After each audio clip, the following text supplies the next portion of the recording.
Olá, muito boa noite, amigos. Todos vocês que estão chegando agora para esse nosso momento, onde buscamos analisar o que o Espiritismo nos fala a respeito de diversos temas. E no dia de hoje, o argueiro e a trave no olho, negação e fuga. Valerá muito a pena que nós possamos refletir juntos. Estamos aqui, logo mais vai ser apresentado cada um dos presentes, né?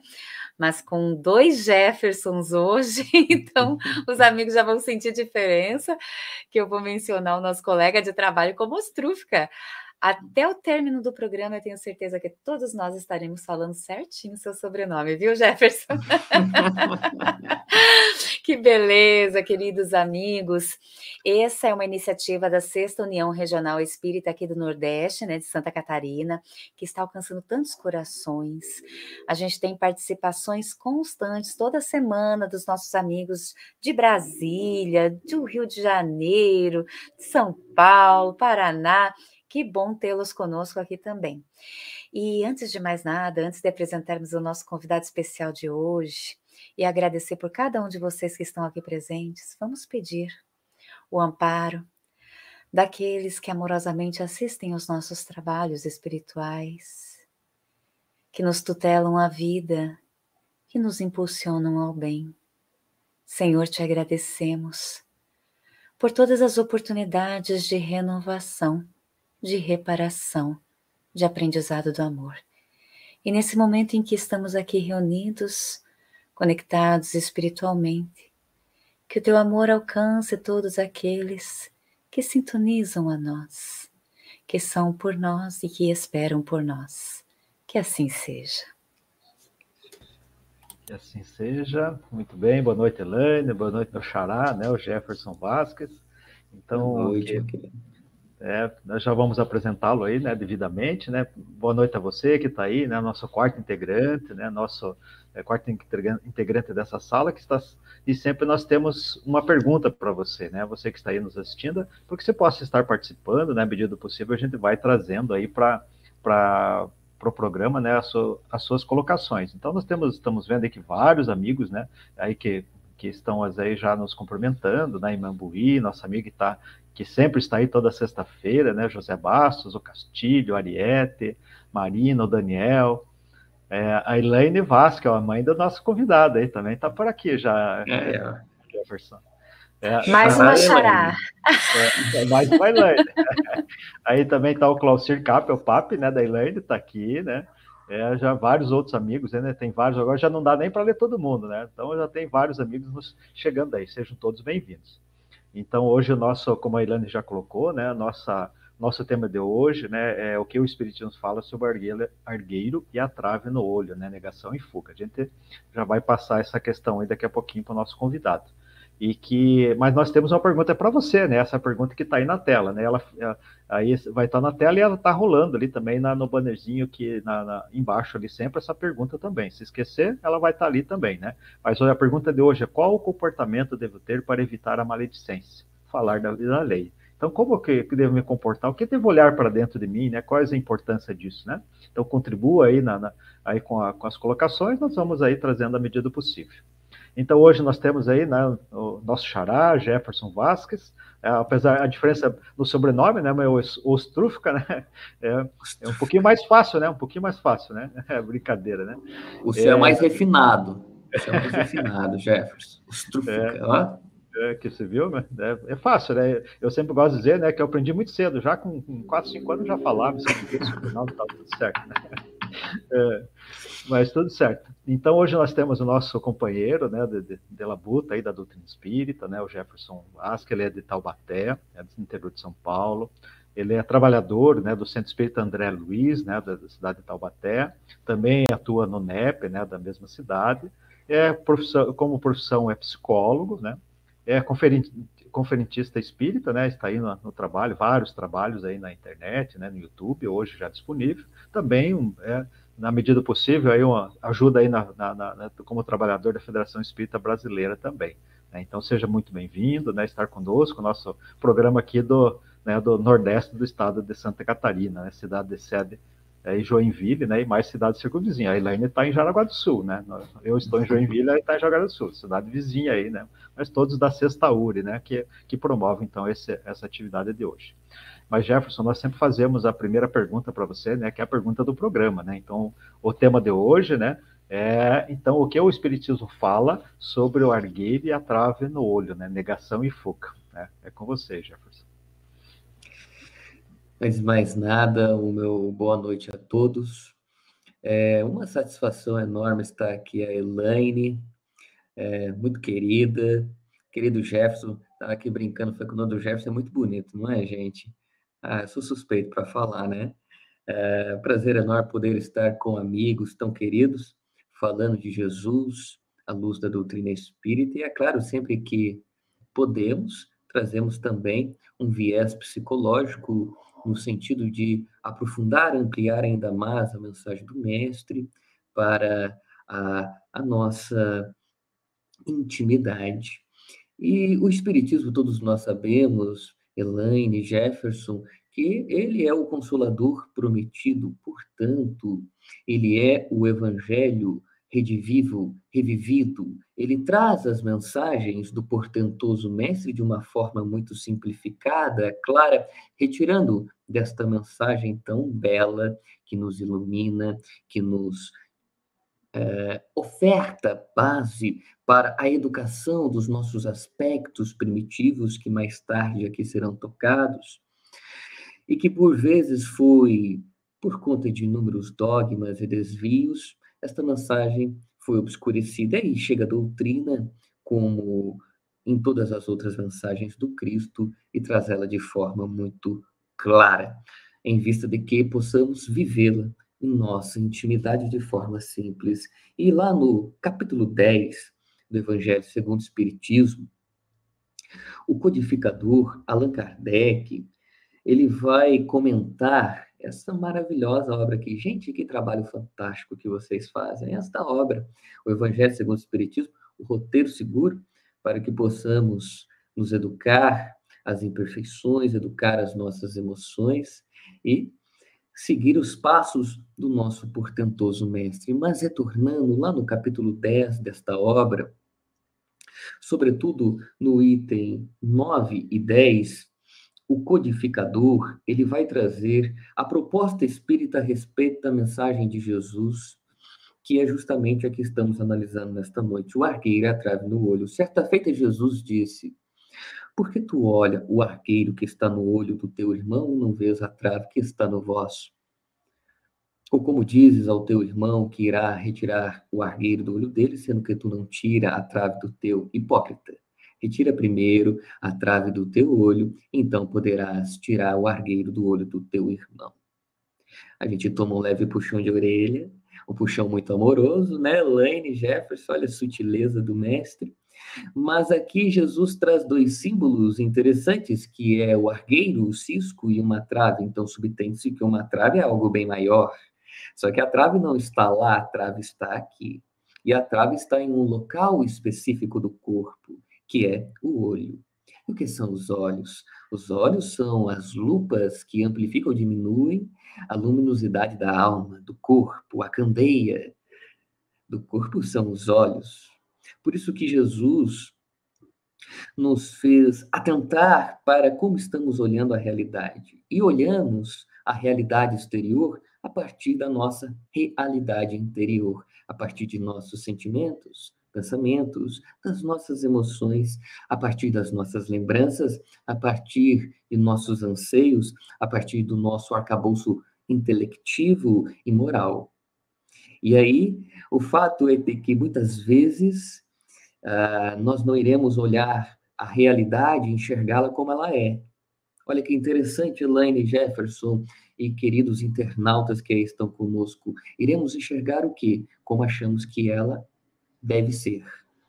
Porque a gente vai conturbar muitas vezes a realidade com aquilo que tem aqui dentro. E é por isso que o codificador, a visão espírita a respeito deste tema é que nós realizemos um mergulho em nós.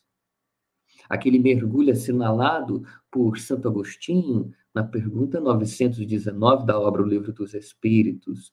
E através deste mergulho em nós mesmos, iremos entender, é claro, a importância de se melhorar. Iremos visitar, por assim dizer, cômodos. Então, tem a caixinha de uma lembrança tal, que muitas vezes gera um sentimento, gera um pensamento específico que não nos faz bem. E se temos a oportunidade de abrir essa caixinha, ir lá e visitá-la para que a nossa visão não seja tão conturbada, para que o nosso ato de ver não reduza o mundo, o outro, aquilo que achamos que ele ou que o mundo deve ser, mas que enxerguemos e respeitemos as pessoas em sua expressividade, na expressão, no tempo, porque cada um está em um tempo diferente.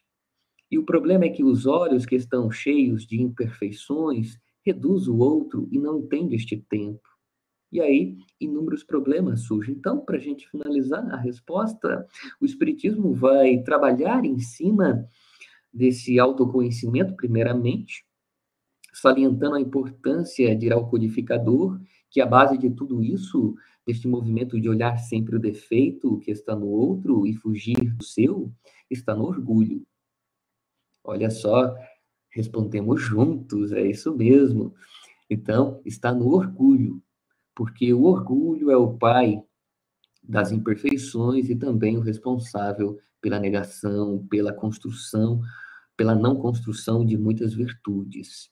E é nele que deveremos trabalhar, e depois nós vamos expandir o que é o orgulho, que é uma coisa interessante ao decorrer aí das mensagens, mas a visão espírita é essa, e vai salientar, fazer uma vírgula, lá ainda na obra O Livro dos Espíritos, na pergunta 886, o codificador, as entidades venerandas responderão ao codificador que, muito mais simples do que julgar, do que reduzir, do que fugir de si mesmo, é quando nós encontrarmos uma falha alheia, praticar aquela caridade como Jesus verdadeiramente a praticava, que é o BIP, eu gosto de chamar de BIP, que é a benevolência para com todos, indulgência para com as imperfeições alheias e perdão das ofensas. O objetivo é a gente parar na indulgência, né? Porque o perdão subtende-se que deve ser dado quando nos sentimos ofendidos ou quando é algo muito grande.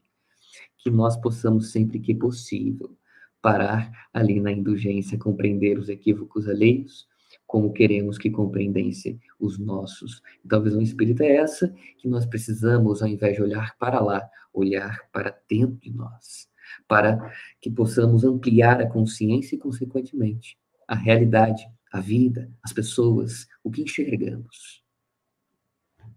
Que bom, né? Esse tema vai render, já está correndendo.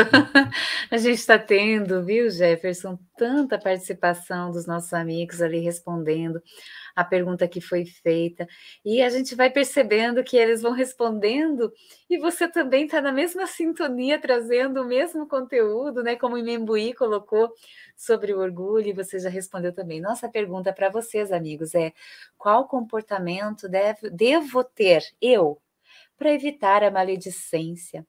Falar da vida alheia.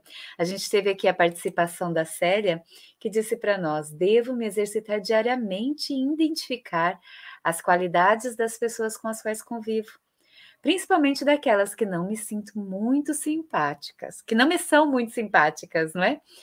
Para não correr o risco de falar do que não me agrada nelas, pois sempre lembrarei do que elas têm de bom. Olha o enfoque que a Célia está dando para nós, né, de percebermos todo um universo de possibilidades, né, de bênçãos, de virtudes daqueles que estão ao nosso redor e da vida, né? E a gente tem também aqui a participação do Daniel, sempre presente conosco também. É para dentro de nós mesmos que devemos voltar nossa atenção, no sentido de conhecer nosso íntimo e, assim, corrigir os defeitos e imperfeições. Então, queridos amigos, vocês, né, podem continuar respondendo essa perguntinha. Ela faz com que nós nos conectemos ainda mais a esse momento, realmente estejamos sintonizados, não é? E a gente tem aqui, passando abaixo, o nosso link da Central de Atendimento Fraterno da Sexta URI, sempre lembrando a quem está precisando conversar, não é? Mais particularmente, entender determinado aspecto da vida com a visão espírita. Tá aí esse link com o atendimento diário, das 19 às 20h30, não é? Então, nós vamos dando continuidade, né, a esse momento de reflexão com o Jefferson. Jefferson, Jesus aproveitava todas as oportunidades, né, para nos ensinar. Era no barco, no monte, onde estava? Dentro da casa de Pedro, nas ruas, enfim. Existe nas lições dele algum caráter proibitivo? Tem alguma coisa que seja assim, um sentido castrador nas lições de Jesus? Perfeito, Elaine, minha querida. Olha, primeiramente, é muito bom essa participação, né? Essa sintonia. Muito obrigado pela questão importantíssima, companheiro José, né? Como aqui foi citada, a 886, de suma importância. Olha, Elaine, tratando dessa pergunta que foi feita, de forma alguma. Dirá Joana de Ângeles, na obra Jesus e a Atualidade, que Jesus é o maior psicoterapeuta por excelência. O mestre e se preparem, gente, aqui vai chover Joana, vai chover aqui, ó, a capinha dos livros aí, de Divaldo junto à benfeitora Joana. Então, é interessantíssimo entender que, de forma alguma, o mestre, as suas lições, ou ele mesmo externalizou algum comportamento castrador proibitivo. E sendo ele o psicoterapeuta por excelência e um psicopedagogo o maior que aqui já esteve, entendemos que a cura de seu processo terapêutico e o método que ele se utiliza para nos ensinar é o amor. Amor que amplia a consciência, amor que dilata nossa visão, amor que nos acolhe, que nos alimenta, que nos aperfeiçoa. Este amor que o mestre, muito mais do que falar, ele exemplificou. Portanto, a didática do Cristo, e que é a mesma que o Espiritismo se utiliza, visto que ele é o Consolador prometido, esse conjunto teórico, esse compêndio que esclarece, mas que não castra, esse conjunto de aprendizados que nos leva a refletir. Então, a proposta de Jesus, assim como a da doutrina, não é a da proibição, é do esclarecimento. Porque, muitas vezes, isso é psicanálise pura. Se você reprime, se você castra algo, este algo volta, mas quando ele retorna depois à luz da consciência, ele volta te adoecendo, com depressão, com ansiedade e com inúmeras outras coisas. E assim é o mesmo. Às vezes a gente quer um determinado comportamento sem entender o porquê devo parar com aquilo. Por exemplo, a gente está aqui falando da maledicência. Então, quais são os efeitos da maledicência em nós e no outro? E, ademais, quais são os efeitos da maledicência nos trilhos da lei de causa e efeito nas vidas futuras? E é isso que a doutrina espírita e Jesus vem mostrar. E peguemos uma lição para a gente deixar de forma mais didática, de que Jesus jamais castrou ou proibiu algo, mas ele elucidava e ensinava. Aquela situação que se encontra no Evangelho de João, esse evangelho que é um tanto quanto diferenciado, o apóstolo do amor. E ali nesse evangelho, João vai trazer lá no capítulo 8, versículos de 1 a 11, aquele fato da mulher que fora pega em adultério. Coisa interessante, singular, vem reforçar esta nossa conexão aqui da noite, esta troca reflexiva, e o que aqui acabamos de falar a respeito de Jesus. Então, quando aquela mulher é pega e é levada a Jesus, ali os doutores daquela época, os doutores que estavam ali junto com uma multidão, levaram e falaram: olha, mestre, essa mulher fora pega em adultério. A lei manda que ela seja apedrejada, lapidada até a morte. Que coisa forte, né, Elaine Jefferson? Olha só. Por um equívoco. Olha só. Imagine o que estava se passando dentro daquela mulher. Imagina o medo. Imagina. E aí, Jesus, olha que belo. Ele enfrenta aquela multidão e ele vai chegando próximo daquela mulher. Aquela multidão que era formada por jovens e velhos. E aí, interessante que Jesus, ele se abaixa, ele escreve algumas interpretações bíblicas, escrevem que ele desenhou garatuchas, outras que ele escreveu, mas eu sempre me questionei o que ele escreveu. Numa situação daquela, o mestre escrevendo na terra. Fiquei pensando. E aí fui encontrar na lavra de Divaldo, grande Divaldo, essa lavra mediúnica bela dele, numa obra que se intitula Luz do Mundo, psicografado por Divaldo, onde Amélia Rodrigues, numa mensagem que se intitula Atire a Primeira Pedra. Mas é uma nota de rodapé, sabe daquelas que vale ouro? Sabe, Jefferson, Elaine? Gente, aquela que vale ouro é essa. E ela coloca exatamente ela vai explicar o que aconteceu ali. Então, naquele momento, Jesus estava escrevendo inúmeras coisas na terra, de forma que quem batesse o olho ali ia se identificar. Então, tinha coisas mais ou menos como adúltero, sexólatra e assim por diante. Ele não apontou o dedo a ninguém, mas convidou aquelas consciências que estavam ao seu derredor a caírem em si mesmas, semelhante ao filho pródigo, cair em si.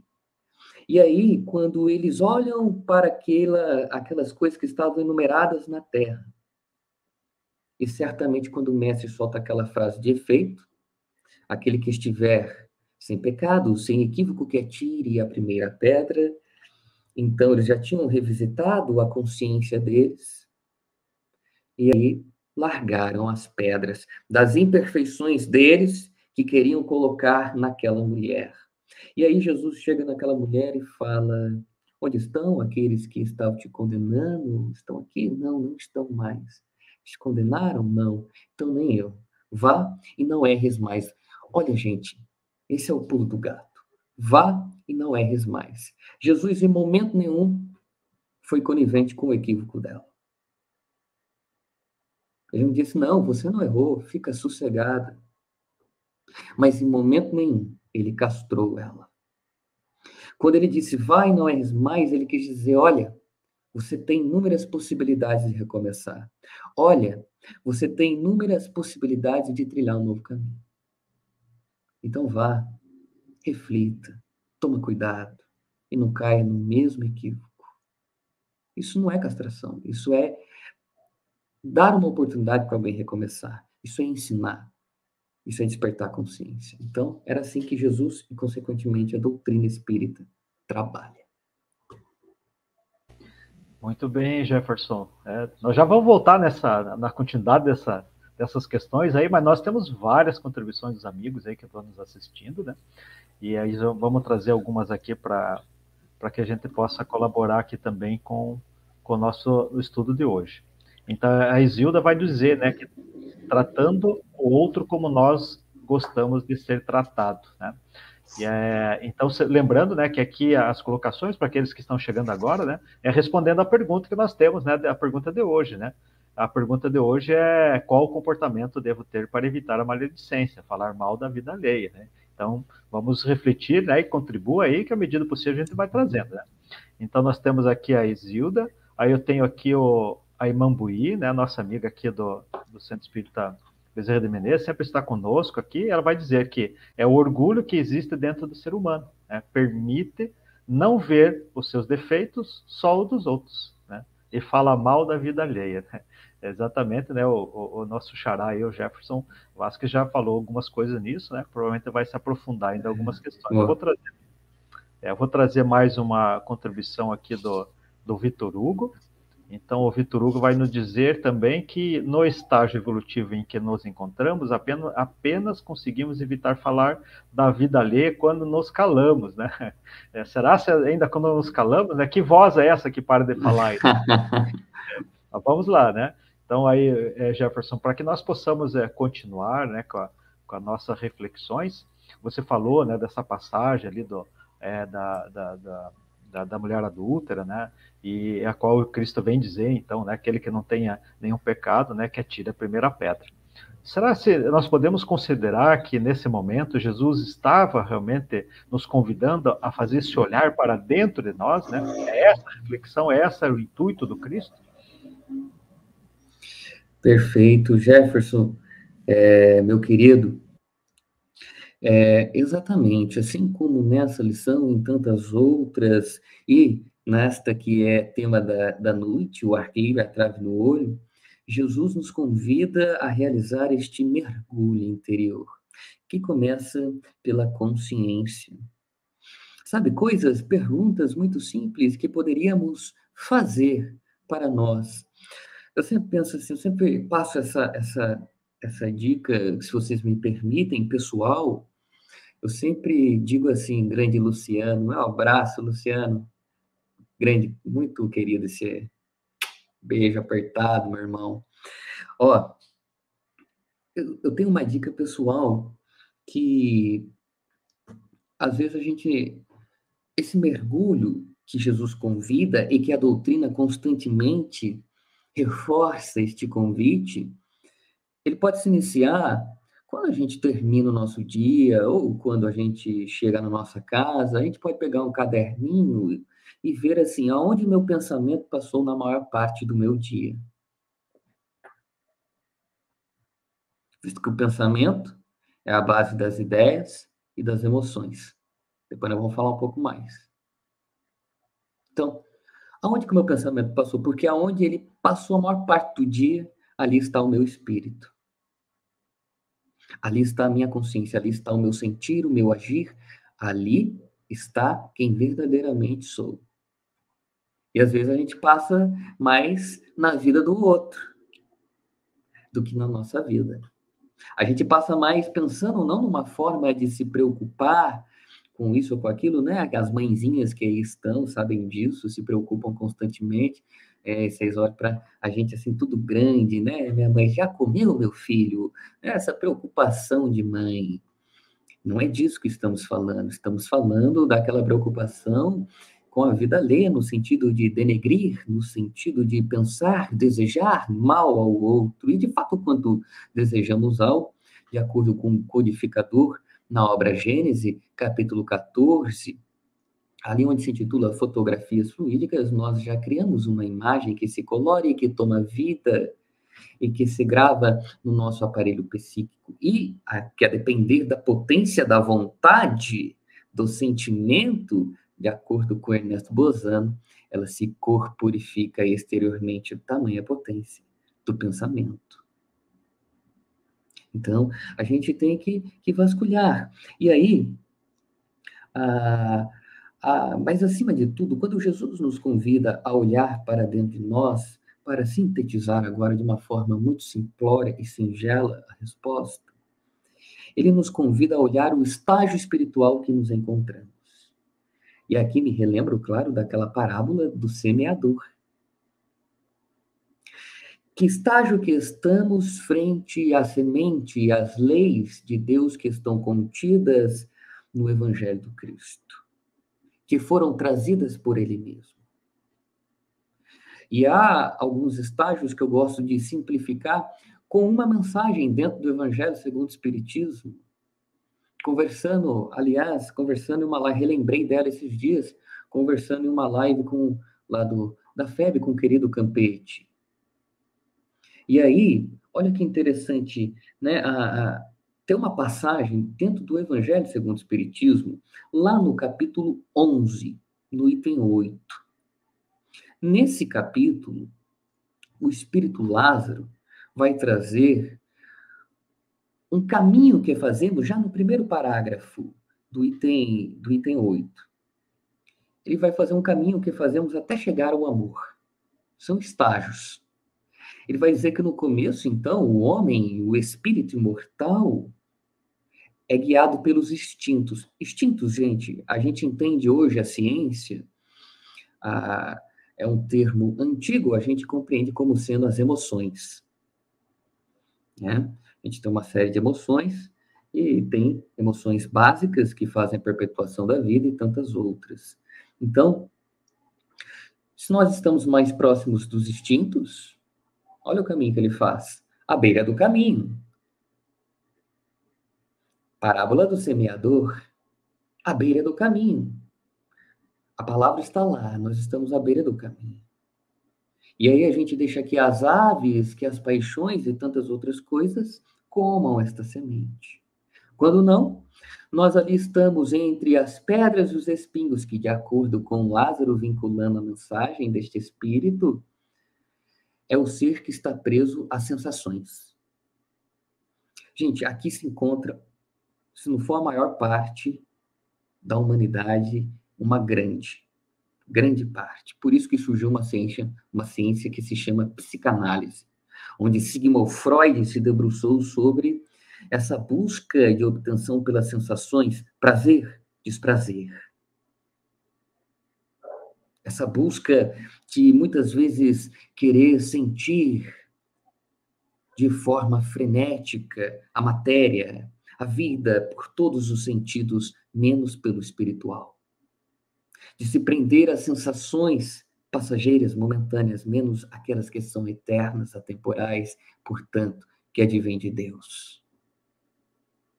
Muitos estão neste conceito de prazer-desprazer. O que me gera prazer, o que supre as minhas sensações, eu adoro. O que não supre, o que requer esforços, que vai ser doloroso, eu fujo. E por fim, estes são as sensações. Por fim, aquele, né, o terra boa, onde a semente cai e frutifica, que é onde o indivíduo já alcançou o sentimento. O sentimento é você transformar uma emoção. Vamos pegar a raiva. A gente está falando de emoção aqui, para a gente deixar mais claro. A raiva. A raiva é uma emoção primária, que, ao contrário do que muitos pensam, ela é benéfica muitas vezes. Ela nos faz entrar em contato com nós mesmos, ela faz o atleta correr, ela faz a dona de casa limpar a casa, ela nos impulsiona a um determinado objetivo. Então, a energia que advém da raiva é de suma importância. Então, não se trata de reprimir a raiva, se trata de deixar que ela siga o seu curso natural. Quando ela começa a nos dominar, esta emoção, e o que é emoção, tá? Só abrindo parêntese. É algo genético, é algo que vem de dentro e que movimenta o corpo por fora. Então, você está com raiva, se você não tomar um devido cuidado, se você não utilizar da razão, dos conhecimentos espíritas, você vai gritar. E se não, você vai para a ação física, bater. A raiva tem essa potência, quando no ápice. Então, a gente pega essa emoção. Vamos supor, trazer um exemplo muito simples. O Jefferson, meu xará, fala que o meu nome, sobrenome Vasquez, é feio. Eu fico chateado e com raiva do Jefferson. Mas aí, naquele momento que eu estou com raiva, eu decido não falar com o Jefferson. Eu espero, venho fazer meu evangelho, passo, vou correr, fazer alguma coisa, meditar, também faz bem para a raiva, de acordo com Joana de Ângeles na obra Autodescobrimento, uma busca interior. Então, vou fazer outra coisa. Aí, abaixou tudo aquilo, aquela emoção. E aí eu olho para o Jefferson e penso, nossa, aquilo que ele trouxe foi, eu acho, a visão dele, ele me falou algo construtivo. E aí eu tenho por ele indulgência, paciência, ou seja, eu converti aquela raiva em sentimento de indulgência, em sentimento de caridade, em sentimento de benevolência, compaixão, misericórdia. Por isso que o sentimento, de acordo com Lázaro, é o ápice. E é ali que a terra é boa, é fértil. Claro que é um trabalho contínuo, Muitas vezes não nascemos com essa terra boa, vamos tornando-a apta no meio do caminho. Então, essa é a minha contribuição para essa pergunta, que eu penso que quando Jesus nos faz mergulhar dentro de nós, ele nos faz revisitar quem somos, mas, sobretudo, compreender que estágio estamos frente a estas lições potentes que ele trouxe e que a doutrina nos traz. Que estágio estamos ali? À beira do caminho, os instintos / emoções, ou seja, agindo impulsivamente, ou estamos ali entre as pedras e os espinhos, nas sensações, prazer, desprazer, os espinhos do mundo e as pedras dentro de nós, por vezes, sufocam a mensagem, ou estamos ali, já agora, tentando transformar tudo isso em sentimento elevado? Então, acho que é isso, gente. É o nosso trabalho, né, Jefferson? O nosso trabalho. Que riqueza esse trabalho tão lindo, desafiador, mas é a nossa trajetória. No dia de hoje, então, queridos amigos, nós estamos falando do argueiro e a trave no olho. Às vezes nós percebemos aí as coisas ao nosso redor e nós logo criticamos, né? Julgamos. Mas nós somos convidados a perceber que nós analisamos e interpretamos a vida conforme nossos padrões internos, né? E aí, remeter sempre à nossa intimidade é importante. No momento em que nós fizermos isso, que o Jefferson trouxe aí para nós, né? Fazer com que a mensagem de Jesus alcance a nossa intimidade, alcance o nosso coração, seja tomado por nós em primeira mão, nós aprenderemos mais sobre tolerância, solidariedade, trabalho no bem, esforço contínuo, onde quer que estejamos. E os nossos amigos estão nesse trabalho de construção coletiva aqui conosco, né? Eu vou trazer aqui a participação do Mauro. Ele disse para nós: quando eu entender que não devo fugir de mim mesmo e negar as minhas imperfeições, melhor compreenderei as imperfeições dos meus irmãos. Né, meu Papis trouxe aqui também, para se evitar a maledicência, vigilância, oração, não julgar, usar da indulgência, fazer ao outro o que gostaríamos que o outro nos fizesse. Resgate aqui da boa nova que ele está fazendo para nós, né? A boca fala do que está cheio o coração. E o William, vou trazer mais o William aqui, que disse: podemos evitar a maledicência se olharmos nossos irmãos com caridade e amor. Gratidão a todos vocês que estão participando, viu?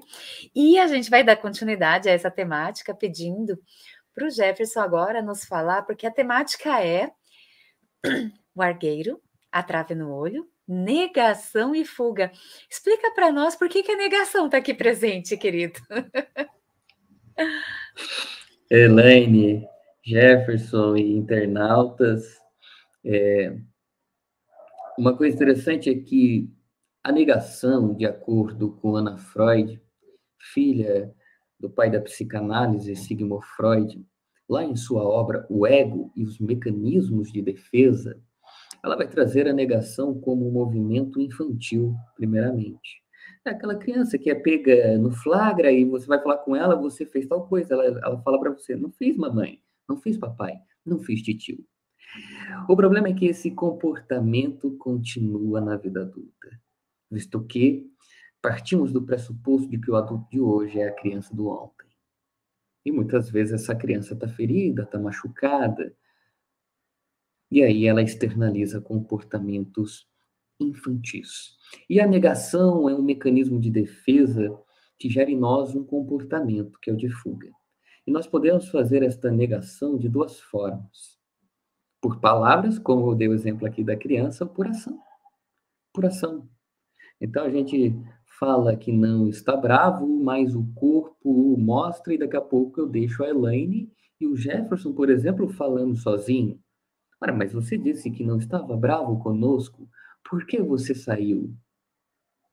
Então eu estava bravo, eu estava chateado, eu estava magoado. Entendem? Então, seja por palavra você dizer. A Elaine chega e fala: Jefferson, você tem isso, isso, isso. Você já percebeu? Eu digo: Elaine, negativo.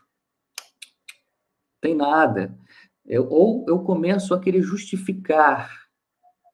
Invento histórias, invento um monte de coisa.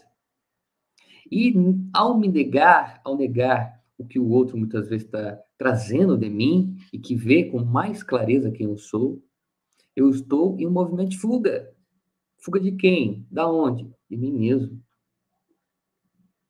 E nesse movimento de fuga, gente, a gente não vai fugir de ninguém, porque a gente pode passar uma vida inteira levantando uma série de mecanismos de defesa, adoecendo por conta deles, porque aquele que foge de si, aquele que nega a sua própria realidade, inevitavelmente vai adoecer.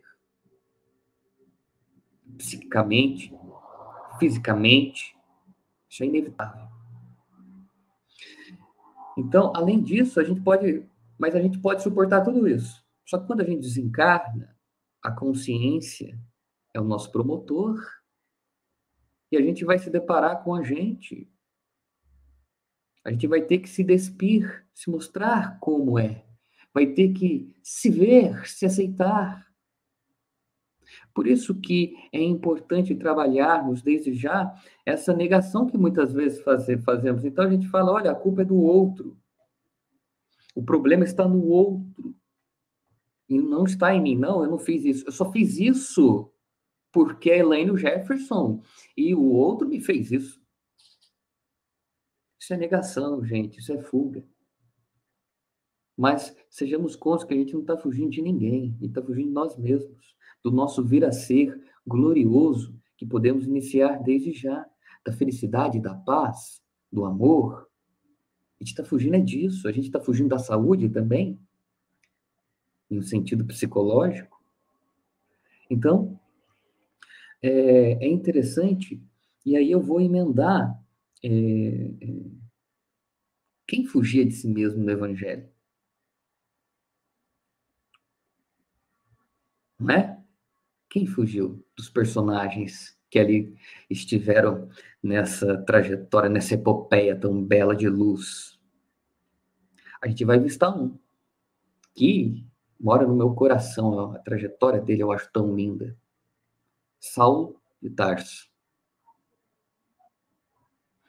Ele negava quem ele verdadeiramente era. Ele negava suas fraquezas, suas fragilidades, um ser raivoso, prepotente, doutor do sinédrio, um homem letrado, e que fugia de si jogando pedras nos outros, perseguindo os outros, os cristãos, mas que ali na estrada de Damasco encontraria com a sublime figura de Jesus, cuja luz impulsionaria para dentro dele mesmo. E no sentido simbólico, não foi a luz de Jesus que cegou Paulo. É que quando ele caiu em si, ele mergulhou, ele falou, nossa, estou cego. Preciso me conhecer, me acolher, me amar. E seus olhos refletiram esta cegueira. Mas olha que interessante. Nós temos essa oportunidade, desde já, de parar de negar, gente. É por isso que a virtude, que deve ser utilizada para contrapor a do orgulho, que aqui está sendo tão falada nesta noite, porque o que o orgulho cria dentro de nós? Ele cria uma espécie de miragem a respeito de quem somos. Ele cria personagens. O que Jung, em sua psicologia, chama de personas, máscaras. Então, às vezes, a gente é o bom samaritano no centro espírita, mas em casa é um tirano, é um carrasco, é incompreensível, é intolerante. É intolerante. Esse aqui é o meu pai, gente. Seu pai também está na live, meu pai aqui também. Elaine, é o Oswaldo. Depois eu respondo ao senhor, paizinho. Aí, olha só. Então, às vezes a gente cria uma máscara de que somos X, porque o orgulho nos faz crer que somos, de acordo com o codificador, mais do que somos. Aquilo que não somos. E aí a gente cria essa máscara e aí no centro espírita a gente é bonzinho. Aí que chega em casa, a gente é um carrasco. Então tem coisa errada. É aí que a gente tem que olhar com a virtude da humildade. E não foi à toa que Jesus colocou esta virtude como a primeira bem-aventurança a ser conquistada por todos nós. Porque a humildade, mãe da simplicidade, da modéstia, é a oferta, a base para a construção, a edificação do reino de Deus. E este reino, como relembra Jesus, é obra do Pai em nosso coração.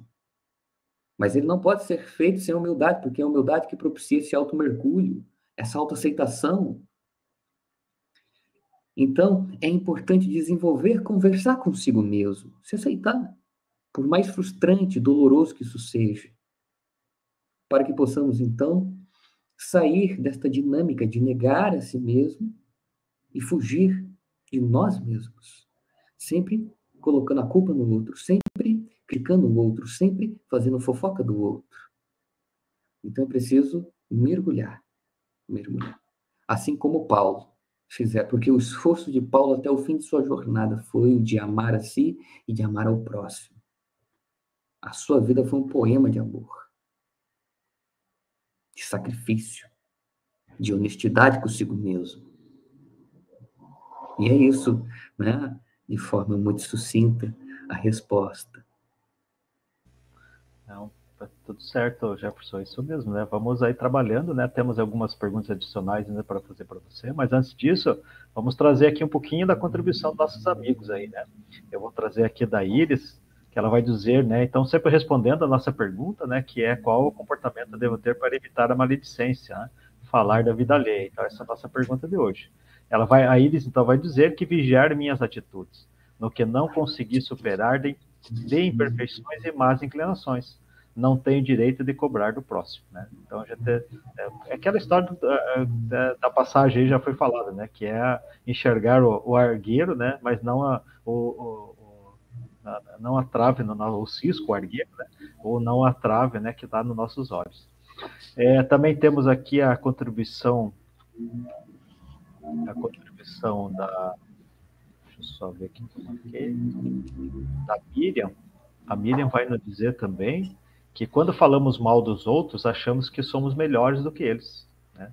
Mas estamos enganados, somos todos iguais, estamos mais ou menos no mesmo nível evolutivo. Temos que vigiar nossa fala, né? Então, dizer, muitas vezes é o orgulho, né, nos projetando acima daquilo que somos, né? E ainda eu vou trazer aqui do Ibrahim, que ele vai nos dizer, o Ibrahim Pacheco vai dizer que devo compreender que o erro de outrem, hoje, né, talvez será o meu amanhã, né? E a gente não está livre disso, né? Então, quando nós falamos, né, é porque ainda está em nós. Se enxergamos, esse problema ainda está dentro de nós, né? Isso mesmo, né, Ibrahim? E ele continua dizendo que já que nas trilhas evolutivas da Terra todos somos ainda portadores da natureza humana, né? Então, dentro desse sentido, né, a gente vai construindo, né, esse entendimento de qual é o nosso verdadeiro comportamento, né, aquilo que devemos buscar aí como seres melhores na manhã do que somos hoje. Mas para nós continuarmos, Jefferson, eu vou trazer uma outra questão aqui para você, que é no hábito de olhar para fora, somente para o outro. É um movimento de fuga? Né? Porque nós temos essa condição de enxergar, né, essa trave no outro, né, mas não vemos enxergar o cisco no outro, né, e não ver a trave que está em nós, né? Ou seja, olhar só o defeito do outro, né? É uma forma de fuga também? Sim, é uma forma, Jefferson, Elaine, telespectadores, é uma forma de fugir da nossa própria realidade, seja porque ela é dolorosa, seja porque o orgulho não nos permite adentrar nessas profundezas, né? Que muitas vezes não está nem profundo, não, às vezes está raso mesmo, está aqui pertinho. É só mergulhar, né? É só mergulhar. É que muitas vezes falta essa honestidade consigo, como aqui foi dito, essa humildade. Então, o fato de sempre estarmos transferindo ao outro, projetando no outro, aquilo que é nosso, é um movimento de fuga. E muitas vezes, coisa curiosa, fato psíquico isso. Aquilo que nos incomoda no outro leva a uma compreensão de nós mesmos, ou de um estágio que estamos, ou de alguma imperfeição determinada, porque aquilo que critico está aqui em mim também. A gente vê isso de forma exuberante na nossa experiência clínica e na nossa vivência dentro da doutrina. Então, muitas vezes, a raiva do outro te incomoda, mas muitas vezes você é raivoso de forma indireta. Muitas vezes, o estar triste do outro te incomoda, é porque você reprime talvez a tua tristeza com um sorriso que a mascara. Então, perceba que esse ato de sempre estar olhando para o outro é fuga. Fuga de si mesmo, fuga do vir a ser que nós iremos ser e que podemos ser, que é um ser espiritual melhor a cada dia, passo após passo. E aí, se vocês me permitem, Elaine e Jefferson, quero adentrar na próxima pergunta, né? Porque ela está extremamente vinculada a esta. A gente está falando Segue aqui da então, maldição. né, Jefferson? Segue aí com as próximas perguntas, né?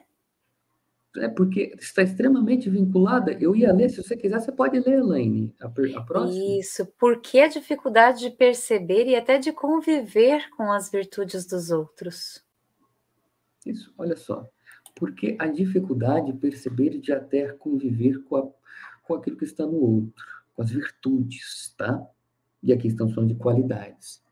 Porque muitas vezes essa realidade que está no outro nos leva a uma compreensão daquilo de que ainda não somos. Aquela velha história da luz que ofusca a treva. A treva que está aqui.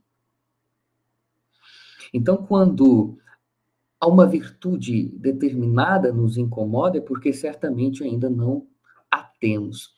A gente vê muito aí, isso é muito peculiar, quando uma pessoa é humilde, simples, a gente escuta alguns jargões.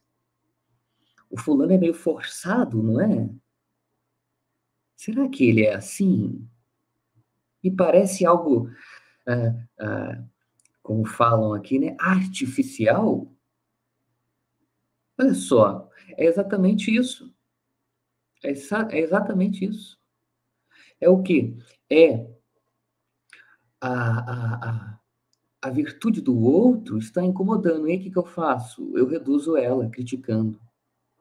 Eu diminuo o outro, dizendo que ele é artificial, que aquela virtude não é assim, porque eu conheço ele de fulano, de um tal lugar X, de um tal lugar Z, ou porque já falaram coisa assim dele. Então, a virtude que incomoda a gente, que está no outro, nos incomoda por uma coisa específica. Nos incomoda porque a gente ainda não tem aquela virtude. Não temos. E aí é aquilo lá, a luz do outro, que não seja nós objeto de raiva, de prepotência, de arrogância, de vaidade. Que a luz da virtude do outro seja uma luz a despertar a nossa consciência para eu posso e devo ser melhor. E aí, entendendo essa dinâmica aqui da fuga, da negação, que aqui estamos falando, de tirar o que temos dentro de nós e colocar no outro, realizando esse mergulho sincero dentro de si, a gente vai entender o quê? Que a fofoca, ela é um vício e muitas vezes se torna a depender algo patológico. Porque o que é um vício? Um vício é um hábito prejudicial que estamos viciados. Estamos em uma série de repetições, nos viciamos naquilo. Isso é um vício. Mentalmente, fisicamente. Então, quando a gente entende que os nossos olhos, que a nossa boca, que o nosso ouvido, que o nosso agir é uma extensão do que temos dentro de nós, a gente vai começar a se tratar, a se cuidar. Porque a boca fala do que está cheio o coração, como aqui foi dito. Mensagem assinalada por Cristo. Olha que autoconhecimento também fantástico, eu disse do pensamento, onde nosso pensamento passa na maior parte do dia, mas também o que a nossa boca verbaliza, expressa. Pergunta interessante. E aí a gente vai ver que tem muito nosso e que tem pouco do outro, no sentido que a gente está criticando, que a gente está fazendo, mas é tudo nosso. A gente não está sabendo lidar com uma frustração específica, a gente não está sabendo lidar com algo e está colocando no outro, criticando, reduzindo. Mas nesse movimento, a gente se reduz também. Nesse movimento, a gente se fere também, visto que o outro é uma extensão de Deus em nosso caminho. O outro é um degrau que nos eleva ao Criador. E quando colocamos o outro numa posição inferior para nos envaidecer, para nos engrandecer, nós estamos ferindo a nós. Por isso que o outro, nós devemos fazer a ele aquilo que queríamos que nos fosse feito também. Eis aí a regra áurea ensinada pelo Cristo, de fazer a outro aquilo que queria que lhe fosse feito, é de suma importância. Um movimento de empatia, um movimento que já foi assinalado pelo Cristo, por isso que ele é o maior psicoterapeuta por excelência. E essa regra áurea, né, quando for vivida por todos nós, meu Deus, estaremos numa outra condição, não é? Com certeza. Cabe-nos o esforço. As possibilidades estão aí, não é, Jefferson? Queridos amigos, tudo que é bom dura para sempre. Certamente as lições de hoje permanecerão conosco como um convite para que sejamos mais empáticos e que aprendamos esse exercício do amor. Teve tantas contribuições lindíssimas que nós não conseguimos trazer aqui, e perguntas também que precisaríamos explorar um tantinho mais para compreendê-las. Não faltará oportunidade, né? No movimento espírita, nas atividades todas que temos, na central de atendimento fraterno para aqueles que querem dialogar, né, mais particularmente, enfim, que a gente possa aproveitar todos esses mecanismos para que nos ajudemos nessa nossa trajetória, né, rumo ao Pai.